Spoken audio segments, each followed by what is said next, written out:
Year after year, the NFL gives us storylines that are quite literally unbelievable. From Urban Meyer kicking the kicker to Aaron Rodgers' psychedelic renaissance, there is never a shortage of headlines that keep us glued to the screen in anticipation of what's coming next. But sometimes those stories are as bizarre as they are inspiring.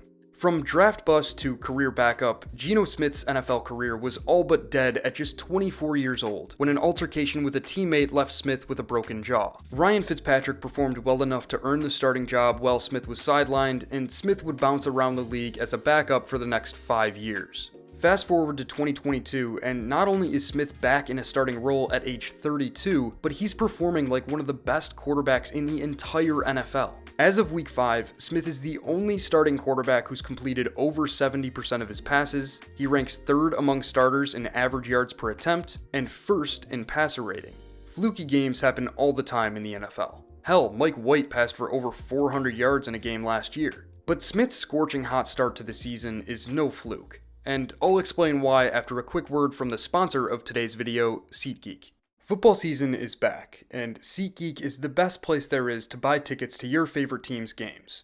All you have to do is download their super user-friendly app on your phone and pick from a wide selection of ticket options. When you choose the event that you're interested in, you'll see the layout of the stadium, and when you click on the section that you want to sit in, you can see the view from the exact seat that you're looking at. You can filter through areas of the stadium on the top of your screen, such as the 50-yard line, the end zone, and each sideline. My personal favorite feature that SeatGeek has to offer is their price rating of available tickets. All the green dots that you see on your screen represent good deals, and the red dots represent tickets that are overpriced. The app makes it super easy to filter through the overpriced selections and find the best possible deal within your price range. Whether it's a sporting event, concert, comedy show, or something else that you're interested in going to, SeatGeek can get you the best bang for your buck right from your phone. So click the link at the very top of the description to download the SeatGeek app and use promo code BILLY at checkout for $20 off your first purchase. A huge thank you to SeatGeek for making today's video possible, but now back to Geno Smith.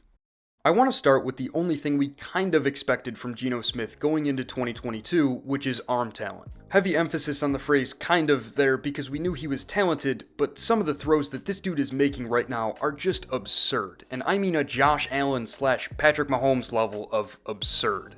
This past week against New Orleans, Smith made not 1, not 2, but 3 of these downright psychotic throws, starting with this one from the second quarter. Seattle called a designed rollout flood concept off of wide zone action, which tells Smith to roll out to his left and find one of 3 receivers on the sideline. The low read is DK Metcalf on an out route, the intermediate is Tyler Lockett coming from the backside on an over route, and the high is Noah Fant on a corner route. Post-snap, Smith delivers a dime to Fant down the sideline for a gain of 32. But you really have to watch the tight angle of this play to see just how insane the placement of this ball was. Rolling left, throwing across his body, Smith put this ball in a place where Fant and only Fant could make the catch in stride, just inches from the outstretched arm of Saints corner Paulson Adebo. On the following drive, with just 14 seconds left in the half, Smith did it again. This time, facing a clear cover 2 man look from the defense, Seattle called a fade route from the number 1 receiver on the bottom of your screen, DK Metcalf, and a post route from the number 1 on the top of your screen, Tyler Lockett, with out routes from the number 2 receivers on each side of the formation. Post-snap, Smith keyed the deep middle of the field to identify the defense's mofo or middle of field open look. He stepped up in the pocket to buy time, and threw another perfectly placed ball, again just inches from the outstretched arm of Paulson Adebo to Tyler Lockett in the end zone. As if that wasn't enough, Smith came back for more early in the fourth quarter. Seattle called a long developing 2-man route concept off of hard play action against the Saints' quarters coverage call, which meant that both DK Metcalf and Tyler Lockett would be bracketed. Just take a look at what was going on downfield when Geno began his throwing motion. You have to be out of your damn mind to even think about attempting this throw, and Smith must have had it out for Adebo in this game because, again, the ball came down perfectly into Lockett's hands just inches out of Adebo's reach. This astonishing display of Smith's arm talent pops up arguably even more so when he's under pressure. Despite some of the jarring hits Geno's taken this season, he's as aggressive as ever when he's under pressure, which has produced some more highlight reel plays. There was a play back in week 4 against the Lions where Detroit called an all-out 8-man blitz, which meant that someone was getting into the pocket unblocked. To make matters worse, it looks like there was a miscommunication in the protection call here because both the tight end, Will Dissly, and the running back, Kenneth Walker, went to pick up the blitzing defensive back off the edge, which left Aiden Hutchinson completely unblocked into the backfield. Knowing that he was going to take a massive hit here from a much bigger defensive lineman, Smith took the shot to Tyler Lockett on a deep post route off of his back foot. And again, just look at what was going on downfield when Smith began his throwing motion. Lockett hadn't even broken inside before Smith was winding up to let go of this ball, and while it was slightly underthrown, it didn't matter. Lockett made the play, and Seattle picked up 34 yards as a result. Through 5 games, Smith has been pressured at the 12th highest rate in the league, but when he's been pressured, he's totaled the 2nd highest completion percentage among starters, the 8th highest average yards per attempt, and the 7th highest passer rating. Now, former Seahawks quarterback Russell Wilson was known for giving defenses nightmares after the play breaks down. So whether or not Seattle would continue to produce outside of offensive structure was a huge question mark looming over this offense heading into the 2022 season.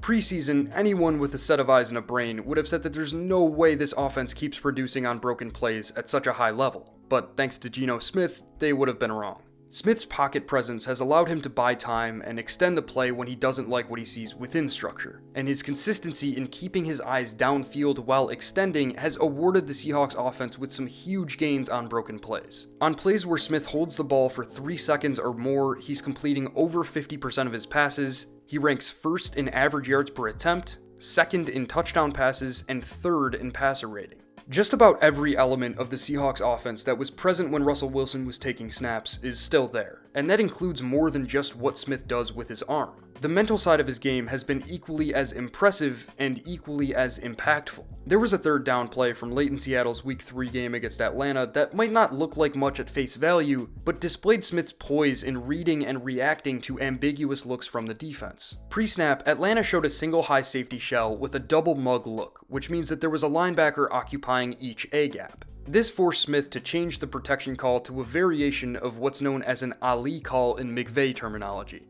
It's a half-slide protection call, meaning half of the offensive line will slide or execute what's known as zone protection, while the other side will man up on a given defender. Here, the slide side is to Smith's right, so the right tackle, right guard, and center will slide out to the right, while the running back will take the defender in the left side A-gap, and the left guard and left tackle will take the defender covering them. The call is designed to ensure that every defender on the line of scrimmage is blocked if the defense does send all 6, but the Falcons did something a little different. They're running a 2-deep, 5-man blitz that tells the left side B-gap and A-gap defenders to drop into hook zones over the middle, while the defender aligned in the slot on the top of your screen blitzes. Pre-snap, Smith knew that if that defender came, he would need to get the ball out to his hot read, and post-snap, he did. Rashad Penny did a really nice job of recognizing this blitz and picking up the defensive back, but because that DB wasn't part of the protection call, Smith had to assume that he was a free runner. He did his mental due diligence to ensure that no matter what the defense did blitz-wise, he was going to be able to get the ball out, and post-snap, he executed. Noah Fant was about a foot short of the 1st down marker here, but this play set up a 4th and inches that Seattle would go on to convert. This was a drive kept alive thanks to Smith's ability to process the defense, and it's far from the only example of Smith mentally out-executing the opposition. Earlier in that Week 3 game against Atlanta, Smith got a 2-deep look from the defense in the red zone, and he noticed that his running back, Rashad Penny, was matched up with a cornerback on the outside, which told him that the defense was most likely in zone coverage. He also knew that if the defense was in a mofo look, he would have Will Dissly open down the seam on a stick nod route. So post-snap, Smith keyed the deep safety to his left, and the deep half rotation from that safety told him all he needed to know about this coverage. He quickly progressed inside to Dissly down the seam, and threw a frozen rope just far enough inside to keep it out of reach of the linebacker. Like any quarterback, Smith isn't perfect. He still makes mistakes, but you have to get really nitpicky to find them on film. Right now, he's operating on a level higher than anybody thought he was capable of. The NFL gave up on Geno Smith a very long time ago, but he obviously didn't give up on himself. He's been quietly showing up for work and putting in the time for the better part of a decade now, and it was just awesome to turn on the tape and see all of that hard work pay off. So congratulations, Geno. You proved all of us wrong. But that's going to do it for today's video. If you'd like to support the channel, you can find links to my Twitter and Patreon down in the description. But that's all I've got for today, so I'll see you in the next one. Peace.